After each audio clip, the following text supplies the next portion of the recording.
আমরা আমাদের সঙ্গে আরেকজন ক্যান্ডিডেটকে সদ্য পেয়েছি যে কিনা মিস ক্লার্কশিপ পরীক্ষা দিয়ে বেরোলো। আমরা তার অভিজ্ঞতা একটু শেয়ার করে নেবো আমাদের চ্যানেলের সাথে। তোমার নামটা একটু? সম্রাট পাল। সম্রাট পাল। সম্রাট, কোথা থেকে আসছো? আমি চাকদা থেকে আছি। চাকদা থেকে আসছো। সম্রাট, তোমার আজকের পরীক্ষাটার অভিজ্ঞতা কেমন? আমার অভিজ্ঞতা বলতে স্যার কোশ্চেন যথেষ্ট মডারেট, অঙ্ক ডেটাগুলো একটু লেন্দি ছিল, ইংলিশটাও যথেষ্ট গ্রামার বেসড, যে নর্মাল ইডিয়মস বা সিনোনিমস বা এসএসসির যে ইংলিশটা আমরা দেখে আসি সেরকম না।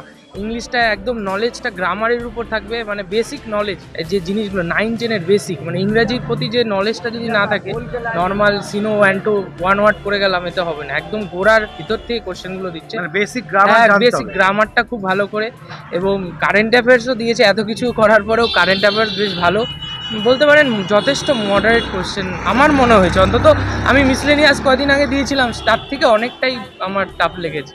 এক্সপেকটেশন কাট অফ কত যেতে পারে? 60 to 65-এর মধ্যে থাকা উচিত।